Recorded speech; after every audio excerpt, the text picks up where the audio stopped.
Sveiki!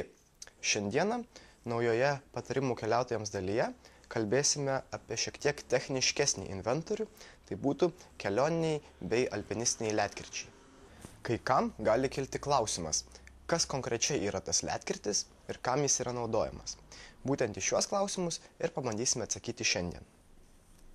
Kaip matote, ledkirtis yra tarsi tvirta metalinė lazda, o jos paskirtis priklauso nuo ledkirčio tipo bei formos. Ir kaip matote, jų rūšių yra tikrai nemažai. Taigi dabar detaliau apžvelgsime jas visas. Skirtingų tipų ledkirčiai tarpusavyje skirsi savo koto formą bei tvirtumu, snapo išlenkimu, užnugarinės dalies tipu bei savo ilgiu. Ir būtent nuo šių dalykų priklausys, kam yra skirtas ledkirtis. Tai pirmiausia, kalbėsime apie turistinius ledkirčius. Jie bus tiesus ir mažai lenkto snapo, kadangi jų pagrindinė paskirtis yra pasiremti į statų sniego ar ledo šlaitą, tam, kad eiti būtų patogiau ir saugiau. Jeigu einate į kalnų žygį ar rimtesnį trekingą, jums reikėtų pasimti ledkirtį, nes iki sniego ribos eisite su trekingo lazdomis, o kada prasidės statesni sniego ar ledo šlaitai, trekingo lazdas turėtų pakeisti ledkirtis. Taip eiti bus saugiau ir patogiau. Kadangi eiti stačiais snieguotais šlaitais yra gan pavojinga, ledkirtis jums suteiks galimybę susistabdyti, jeigu pradėsite čiuožti ar tiesiog paslysite eidami stačiu šlaitu. Taip pat jo įsikirtę galėsite sustabdyti savo krentantį draugą, su kuriuo esate susirišę virve. Visų šių technikų, kaip sustabdyti pačiam ar sustabdyti krentantį draugą, reikėtų pasimokyti prieš rimtesnę kelionę. Ledkirčių ilgis yra aktualiausias būtent turistinio tipo ledkirčiams, kadangi jie yra skirti ėjimui ir tiesiog aukštesniems žmonėms bus reikalingas ilgesnis ledkirtis. Ledkirčių ilgis turėtų būti maždaug toks, jog paėmus jį už viršaus ir ištiesus ranką, jis turėtų pasibaigti ties pėdos kauliuku. Kita ledkirčių rūšis bus techniniai ledkirčiai. Jie nuo žyginių skirsis tuo, jog jų kotas bus lenktas, o snapas nutaikytas smailesniu kampu, kad būtų patogesni įsikirsti į statesnį ledo šlaitą ar netgi lipti visiškai vertikaliu ledo kriokliu. Jie yra naudojami sunkesniuose kalnų žygiuose, kuriuose gali pasitaikyti daugiau techninių elementų. Taip pat jie turės patogesnę rankeną, kadangi bus dažniau naudojami kaip ledo įrankiai. Nors jų kotas ir yra lenktas, jie dar bus pakankamai patogus naudoti juos kaip ir turistinius ledkirčius, tiesiog einant pavojingesnėmis vietomis. Ledkirčiai tokio pat tipo gali būti ir dar vertikalesniais snapais, vėlgi skirti daugiau lipti ledu negu tiesiog žygiuoti. Trečioji ledkirčių rūšis yra ledo įrankiai. Jie bus nebetinkami eiti žygyje jais pasiramstant, kadangi tam reikalui jie yra pernelyg kreivi.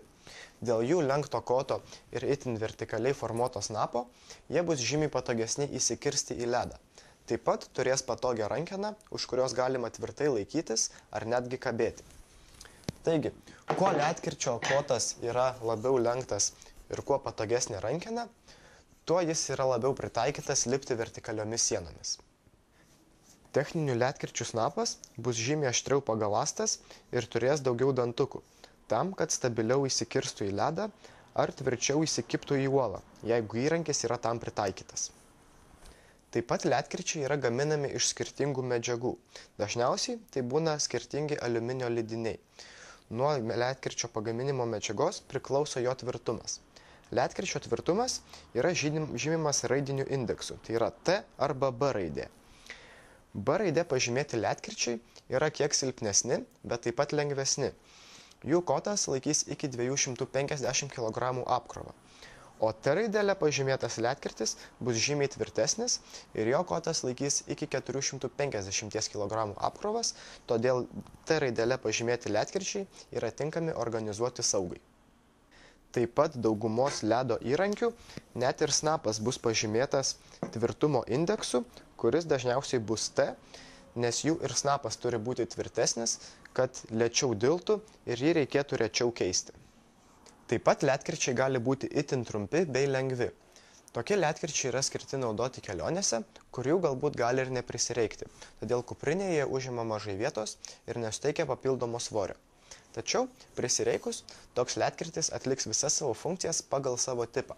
Tiesiog jis dils greičiau ir gali lengviau lūžti, kadangi yra silpnesnis. Taip pat turistiniai bei techniniai ledkirčiai gali turėti dirželius, kad jos būtų patogiau laikyti ir nebūtų taip lengva pamesti.